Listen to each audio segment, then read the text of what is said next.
America के राष्ट्रपति Donald Trump के द्वारा दी गई टैरिफ मार से अब देशों को राहत मिली है। दरअसल ट्रंप ने बुधवार को 75 से ज्यादा देशों पर रेसिप्रोकल टैरिफ को 90 दिनों के लिए रोक दिया है। ट्रंप प्रशासन ने व्यापार तनाव को कम करने के लिए ये कदम उठाया। अमेरिका के इस टैरिफ अभियान में भारत समेत 75 देशों को फिलहाल राहत मिली है। इन देशों पर नई टैरिफ दरें लागू नहीं होंगी और उन्हें 90 दिनों की छूट दी गई है। लेकिन गौर करने वाली बात है कि ट्रंप ने चीन को छोड़कर सभी देशों को टैरिफ से राहत दी है। चीन को राहत देने के बजाय ट्रंप ने चीन पर टैरिफ को और बढ़ाकर 104% से 125% कर दिया है। लेकिन बाकी देशों को मोहलत दे दी गई, जिसके बाद अमेरिका का चीन के साथ व्यापार युद्ध और तेज हो गया है। बता दें कि ट्रंप ने ये कार्रवाई चीन की तरफ से लगाए गए जवाबी 84% टैरिफ के बाद की है। ट्रंप ने कहा, चीन ने ग्लोबल मार्केट के लिए सम्मान नहीं दिखाया है, इसी वजह से मैं उस टैरिफ को बढ़ाकर 125% कर रहा हूं।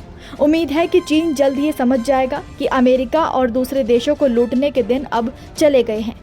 चीन ने ग्लोबल मार्केट के लिए सम्मान नहीं दिखाया। बता दें कि ट्रंप ने उन देशों पर टैरिफ वापस लेकर प्रोत्साहित किया है जिन्होंने बढ़ते ट्रेड वॉर के बीच अमेरिका के खिलाफ मोर्चा नहीं खोला, जबकि चीन ने बुधवार को ही अमेरिका पर टैरिफ 34% से बढ़ाकर 84% कर दिया था, जिसके जवाब में ट्रंप ने भी चीन पर टैरिफ बढ़ा दिया। इन सब के अलावा ट्रंप ने ऐलान किया कि हम जल्द ही दवाइयों पर भी भारी टैरिफ लगाने जा रहे हैं, जिसका असर बाकी देशों समेत भारत में भी देखने को मिलेगा। बता दें, भारतीय फार्मास्यूटिकल कंपनियां हर साल अमेरिका को 40% जेनेरिक दवाएं भेजती हैं। भारत से निर्यात होने वाली दवाओं में एंटीबायोटिक्स, एंटी डिप्रेसेंट्स और हृदय रोग की दवाएं होती हैं। भारत जेनेरिक दवाएं सस्ते में बनाता है, जिससे अमेरिकी हेल्थ केयर सिस्टम को हर साल अरबों डॉलर की बचत होती है। मीडिया रिपोर्ट्स के मुताबिक साल 2022 में अमेरिका ने भारत की दवाओं में $219 बिलियन बचाए थे। बता दें, ट्रंप के इस ऐलान के बाद मार्केट एक्सपर्ट्स ने चेतावनी दी है कि इससे दवाओं की कीमतें बढ़ सकती हैं और सप्लाई चेन पर भी असर पड़ सकता है। अमेरिका में ज्यादातर सस्ती जेनेरिक दवाएं भारत और चीन से आती हैं। महंगी दवा मिलने का नुकसान मरीजों को उठाना पड़ेगा, जिससे अमेरिका के लोगों की ही मुश्किलें बढ़ेंगी। भारत जेनेरिक दवाएं सस्ते में बनाता है, जिससे अमेरिकी हेल्थ केयर सिस्टम को हर साल अरबों डॉलर की बचत होती है।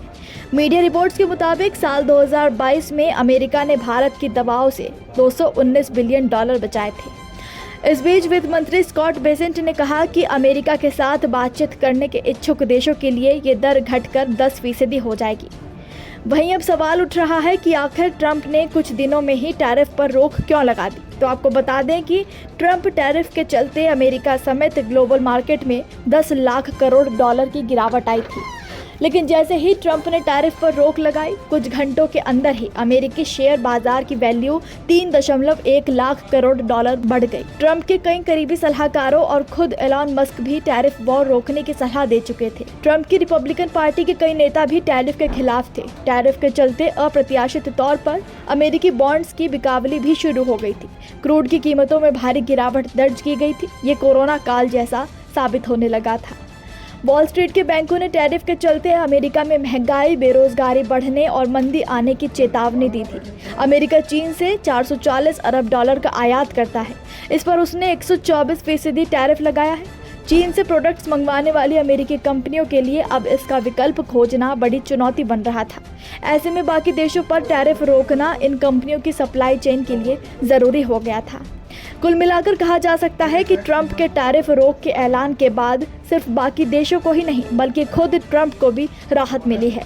लेकिन चीन अभी भी अमेरिका के टैरिफ संघर्षों से जूझ रहा है।